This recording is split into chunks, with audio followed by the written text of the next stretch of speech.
Hi guys, welcome to economics class 31। So आज हम पढ़ेंगे मनी मार्केट के बारे में।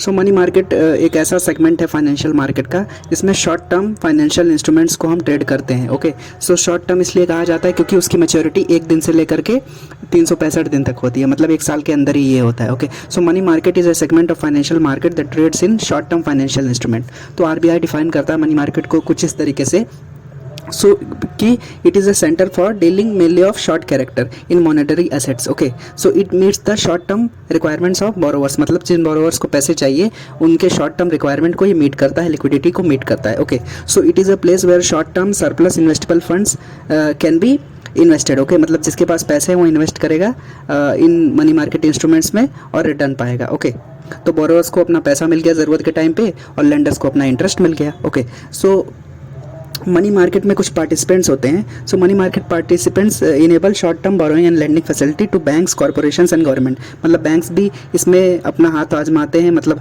हेल्प लेते हैं इसकी, कॉर्पोरेशंस भी लेते हैं, प्राइवेट कंपनीज, गवर्नमेंट भी लेती है। ये किस तरीके से होता है, जैसे कि मान लेते हैं मैं मान लेते हैं कोई प्राइवेट कॉर्पोरेशन हूँ। ओके, सो मुझे पैसों की ज़रूरत है तो मैं इस तरीके के मनी मार्केट इंस्ट्रूमेंट इशू करूँगा, मतलब एक तरीके से सर्टिफिकेट होगा, इशू करूँगा। तो कोई दूसरा बंदा जिसके पास पैसे हैं वो इन्वेस्ट करेगा इसमें। ओके, तो उसने मुझे पैसे दिए, उसके एवज में मैंने उसको ये मनी मार्केट इंस्ट्रूमेंट दिया। ओके, ये सर्टिफिकेट दिया। फिर जब कुछ टाइम के बाद, मतलब एक साल के अंदर ही, क्योंकि ये शॉर्ट टर्म इंस्ट्रूमेंट है, कुछ टाइम के बाद में वो वापस अपने पैसे लेने के लिए आएगा और मैं अपना सर्टिफिकेट वापस लूँगा। तो जब वो वापस अपने सर्टिफिकेट लेने आएगा तो मैं उसको कुछ इंटरेस्ट दूंगा, तो वही उसका फ़ायदा है जिसकी वजह से वो अभी इन्वेस्ट कर रहा है मेरे सिक्योरिटी में। ओके, तो मेरी भी ज़रूरत पूरी हो गई, उसकी भी ज़रूरत पूरी हो गई। तो short term financial instruments that have maturity of 1 day, 1 year और less. Okay, so these money market instruments are highly liquid in nature. Liquid इसलिए बोलते हैं क्योंकि ये मनी में ईजिली कन्वर्ट हो जाता है, लिक्विड मनी में ईजिली कन्वर्ट हो जाता है, कॉइन्स नोट्स में ईजिली कन्वर्ट हो जाता है। तो कुछ एग्जांपल्स हैं मनी मार्केट इंस्ट्रूमेंट्स के, जैसे टी बिल्स, ट्रेजरी बिल्स होते हैं, commercial papers, certificate of deposit etcetera. Okay, so this money market provides a range of financial products and it is easier for investors to withdraw money from the money market, क्योंकि ये short term instrument है, easily withdraw किया जा सकता है, easily liquid है, मतलब बहुत लिक्विड है, इसी वजह से हाईली लिक्विड है, इस वजह से इसे कहा जाता है कि investors can easily withdraw their money from the money market. Okay, so लेकिन मनी मार्केट और एक और है कैपिटल मार्केट, जो कि लॉन्ग टर्म इन्वेस्टमेंट फंड्स के लिए होता है। तो कैपिटल मार्केट हम अगले क्लासेज में पढ़ेंगे। तो मनी मार्केट और कैपिटल मार्केट में अगर डिफरेंशिएट करेंगे तो money market is not as structured as capital market, मतलब मनी मार्केट उतना स्ट्रक्चर्ड नहीं होता है और कम रिटर्न देता है, कम रिटर्न्स देता है कैपिटल मार्केट के अगेंस्ट। ओके, फिर भी इसमें इन्वेस्ट करते हैं क्योंकि जल्दी से इजीली लिक्विड में कन्वर्ट हो जाता है, लिक्विड मनी में, और शॉर्ट टर्म नीड्स को मीट करता है। लेकिन मनी मार्केट उतना स्ट्रक्चर्ड नहीं होता कैपिटल मार्केट की तरह और कम रिटर्न देता है। तो the commercial papers, regional commercial banks, regional rural banks, cooperative banks form the part of the Indian money market, मतलब ये सभी फ़ायदा उठाते हैं मनी मार्केट का। ओके, सो अभी देखते हैं what are the participants in the money market. Okay, so इसके अंदर 2 पार्टिसिपेंट्स हैं, बेसिकली अनऑर्गेनाइज्ड मार्केट और ऑर्गेनाइज्ड मार्केट। तो अनऑर्गेनाइज्ड मार्केट मतलब वही हुआ कि जो which is not regulated by law, okay, which is does not fall under the purview of the RBI. तो इसके कुछ एग्जांपल्स हैं। सो पार्टिसिपेंट्स इन मनी मार्केट में जो अनऑर्गेनाइज्ड मार्केट है उसके कुछ एग्जांपल्स हैं, जैसे कि pickle making industries, normal banks giving loans to unorganised market like post offices, banks under NABARD. Okay, so इस तरीके से लोग, ये सब अनऑर्गेनाइज्ड मार्केट का पार्ट होंगे क्योंकि ये they are not regulated by any law. Okay, that does not fall under the purview of RBI. Okay, लेकिन जो ऑर्गेनाइज्ड मार्केट है, जो दूसरा पार्टिसिपेंट है मनी सप्लाई का, उसमें क्या होता है कि वाइट कॉलर्ड इंडिविजुअल्स जो होते हैं, they are given loan under the permission of RBI, मतलब आरबीआई के परमिशन से आरबीआई ऑर्गेनाइज्ड मार्केट में लोन दिया जाता है। Okay, so participants in organised market बहुत सारे हैं, जैसे इंश्योरेंस कंपनीज हैं, नॉन बैंकिंग फाइनेंशियल कंपनीज हैं, स्टेट एंड सेंट्रल गवर्नमेंट हैं, banks excluding regional rural banks and local land development banks, DFHIs हैं, discount and finance house of India, या फिर पीएसयूज हैं, पब्लिक सेक्टर यूनिट्स हैं। तो they will form part of the organised market because they will get the money what they want, but they do not, like, they are regulated by law and they give money only on the permission of the RBI. okay, तो ये part होते हैं organised market के part. अभी देखते हैं money market के instruments, मतलब पूरा पॉइंट ऑफ डिस्कशन यही है कि money market short term instruments में डील करता है और उसके कुछ इंस्ट्रूमेंट्स हैं। तो मनी मार्केट इंस्ट्रूमेंट्स कौन कौन से हैं जिसकी वजह से पैसे रेज किए जाते हैं? पहला मनी मार्केट इंस्ट्रूमेंट है जिसे हम कॉल मनी कहते हैं या फिर ओवरनाइट मार्केट कहते हैं। तो ये नाम से समझ में आ रहा है कि इजीली आपको तुरंत मिल जाएगा, you will get instantly. So call money it is a financial instrument, ये भी मनी मार्केट का इंस्ट्रूमेंट है, शॉर्ट टर्म इंस्ट्रूमेंट है। सो it is a financial instrument used for very short term borrowing and lending. Okay, short term borrowing and lending के लिए call money use होता है, overnight के लिए यूज़ होता है। So it involves inter bank borrowing and lending, मतलब एक बैंक दूसरे बैंक से रातों रात लोन ले सकता है, लेंडिंग और बोरोइंग हो सकता है। ओके, इसी वजह से कॉल मनी कहते हैं। कॉल मनी मतलब कॉल करने पे तुरंत मिल जाएगा। ओके, सो टाइम पीरियड इसका होता है, इसमें funds are usually transacted within a day, मतलब जल्दीबाजी में रातों रात की फंड्स की ज़रूरत होती है, मीट की जाती है शॉर्ट टर्म कॉल मनी के इंस्ट्रूमेंट से। ओके, सो इसके भी दो टाइप्स हैं, पहला है शॉर्ट नोटिस मार्केट, दूसरा है टर्म मनी मार्केट। तो कॉल मनी मार्केट के दो टाइप्स हैं, पहला है शॉर्ट नोटिस मार्केट, इसमें इंटर बैंक बोरोइंग लेंडिंग तो होती है, लेकिन इसमें जो टाइम पीरियड होता है ना 2 दिन से 14 दिन के बीच का होता है।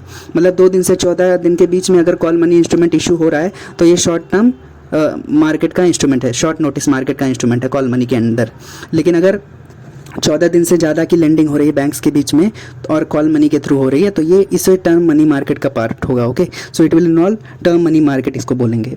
अभी देखते हैं दूसरा instrument of money market. Okay, so दूसरा इंस्ट्रूमेंट है टी बिल्स या फिर ट्रेजरी बिल्स। तो ये शॉर्ट टर्म इंस्ट्रूमेंट होते हैं, ये भी मनी मार्केट इंस्ट्रूमेंट होते हैं। तो इसमें बेसिकली क्या होता है, मान लेते हैं भारत सरकार को पैसे रेस करने हैं तो आरबीआई के थ्रू पैसे रेस करेगा, तो आरबीआई को बोलेगा कि ये हमारे टी बिल्स हैं, इससे आप पैसे रेस करिए। तो आरबीआई क्या करेगा, टी बिल्स लेगा और बैंक्स को देगा, या फिर खुद टी बिल्स इशू करेगा, बैंक्स को देगा, बैंक्स टी बिल्स इशू करेंगे। तो जो बंदे हैं जिनके पास पैसे हैं तो वो टी बिल्स में इन्वेस्ट करेंगे और वो पैसे आरबीआई लेकर के गवर्नमेंट को देगा। तो इस तरीके से टी बिल्स से सरकार पैसा रेज करती है आरबीआई के through. So T-bills is also a short-term instrument. Okay, so it is a short-term money market instrument issued by Government of India and auctioned by, मतलब नीलामी की जाती है by RBI on Government of India's behalf. Okay.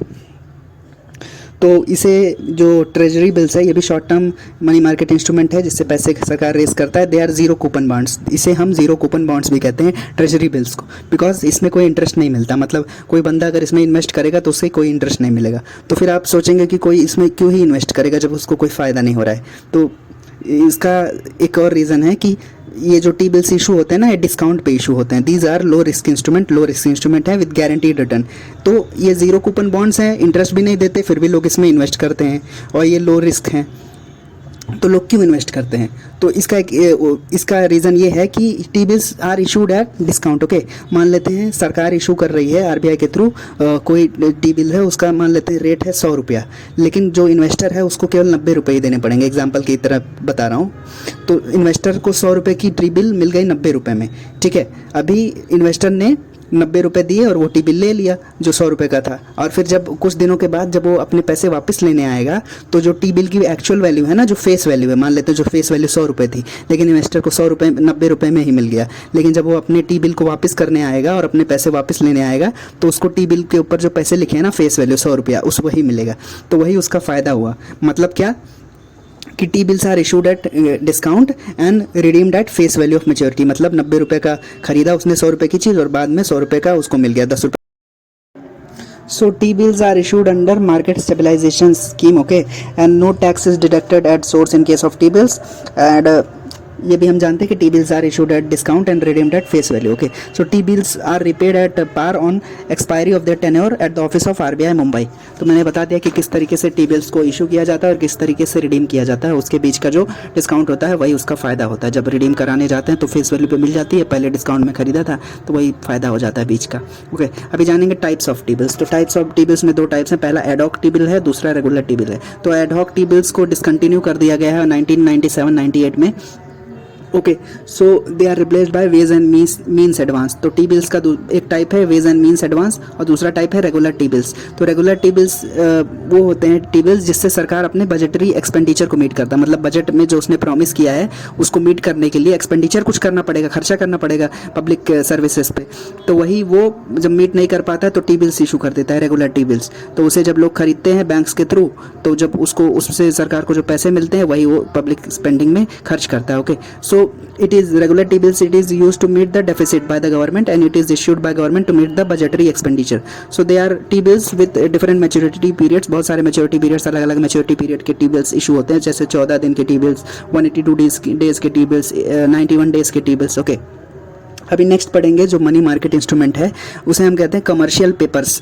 तो ये third type of money market instrument है, ये भी short term money market instrument है, लेकिन they are unsecured debt instrument, मतलब ये डेट इंस्ट्रूमेंट एक तरीके से लेकिन अनसिक्योर्ड है। ओके, सो ये इशू किया जाता है या तो डीमैट फॉर्म में या फिर पी नोट्स के फॉर्म में। पी नोट्स क्या है हम पिछले की क्लासेस में पढ़ चुके हैं। Okay, so commercial papers are unsecured debt instruments, they are issued like इसे स्टार्ट किया गया था 1990 में to enable the short term funding requirements. तो जो इशूअर ऑफ 5 कमर्शियल पेपर्स है, जो कमर्शियल पेपर्स को इशू करेंगे उन्हें उनकी हाई क्वालिटी डेट रेटिंग्स होनी चाहिए, मतलब उनकी रेटिंग हाई होनी चाहिए। रेटिंग हमारे देश में कौन कौन सी एजेंसीज करती हैं, जैसे क्रिसिल करती है, इकरा करती है, फिच रेटिंग्स करती है। ओके, तो ये कमर्शियल पेपर्स कौन कौन इशू कर सकता है, ये ऑल इंडिया फाइनेंशियल इंस्टीट्यूशन से इशू कर सकते हैं, प्राइमरी डीलर्स इशू कर सकते हैं, कॉर्पोरेट से इशू कर सकते हैं और इससे इशू करके पैसे ले सकते हैं और अपने काम को पूरा कर सकते हैं। ओके, सो जो कॉर्पोरेट्स इसको इशू कर रहे हैं उनका कुछ क्राइटेरिया होता है कि उनका मिनिमम नेटवर्थ 4 करोड़ तो होना ही चाहिए, साथ ही साथ उनको एलिजिबिलिटी क्राइटेरिया मीट करना है आरबीआई द्वारा। Okay, so commercial papers are issued in multiples of 5 lakhs, मतलब क्या, मान लेते हैं बहुत सारे कमर्शियल पेपर्स हैं, मान लेते हैं 100 कमर्शियल पेपर्स हैं, तो एक एक जो कमर्शियल पेपर इशू होगा ना उसकी वैल्यू 5-5 लाख होगी। मतलब आप किसी बंदे ने इन्वेस्ट किया, मान लेते हैं किसी कॉर्पोरेट ने इन्वेस्ट किया, मान लेते हैं किसी एनआरआई ने इन्वेस्ट किया इसमें कमर्शियल पेपर में, एक कमर्शियल पेपर खरीदा किसी कॉर्पोरेट से, तो उस कॉर्पोरेट ने उस एनआरआई को अपने कमर्शियल पेपर दिया 5 लाख की वैल्यू वाला, और उसके एवज में एनआरआई ने उसको 5 लाख रुपए दिया। ओके, अभी इन्वेस्टर अगर मान लेते हैं एनआरआई और इन्वेस्ट करना चाहता है तो उसे 5 लाख और देने पड़ेंगे। मतलब इसमें ऐसा नहीं हो सकता कि आप 6 लाख की इन्वेस्टमेंट कर लें, आपको 5-5 लाख के मल्टीपल्स में इन्वेस्ट करना है, क्योंकि एक कमर्शियल पेपर की वैल्यू 5 लाख होती है। ओके, दूसरा है कि इसकी मैच्योरिटी पीरियड क्या होती है। मान लेते हैं किसी कॉर्पोरेट ने इशू किया कमर्शियल पेपर, मान लेते हैं 10 इशू किया और उसका मैच्योरिटी रहता है 7 दिन से 1 साल के बीच। ओके, तो 7 दिन से 1 साल के बीच तक का इसका मैच्योरिटी पीरियड रहता है। और मान लेते हैं कॉर्पोरेट ने इशू किया, किसी दूसरे कॉर्पोरेट ने एनआरआई ने खरीदा 5-5 लाख के मल्टीपल्स में खरीदा, और फिर उसके बाद में जब उसको एनआरआई को अपने पैसे वापस लेने हैं तो वो कमर्शियल पेपर्स लेके जाएगा, उस कॉर्पोरेट को दे देगा जिससे उसने खरीदा था, वो कॉर्पोरेट अपने कमर्शियल पेपर ले लेगा, अपने पैसे उसके पैसे लौटा देगा जिससे उसने पैसे लिए, साथ में कुछ रिटर्न भी देगा, क्योंकि उसी रिटर्न की वजह से कोई अपने पैसे इन्वेस्ट करता है ना कमर्शियल पेपर या किसी भी इंस्ट्रूमेंट में। तो कुछ एंटिटीज़ हैं जो इन्वेस्ट कर सकती हैं कमर्शियल पेपर्स में, जैसे एनआरआईज इन्वेस्ट कर सकते हैं कमर्शियल पेपर्स में, बैंकिंग कंपनीज कर सकती हैं, कॉर्पोरेट्स कर सकती हैं, रजिस्टर्ड इन इंडिया एफआईआईज कर सकती हैं as per guidelines of SEBI. सो ये सब लोग इन्वेस्ट कर सकते हैं कमर्शियल पेपर्स में। और इशू करने वाले कौन कौन से लोग हैं, all India financial institutions, primary dealers, corporates issue कर सकते हैं। Okay, so these were the few things about money market instrument. I hope you understood. Thank you.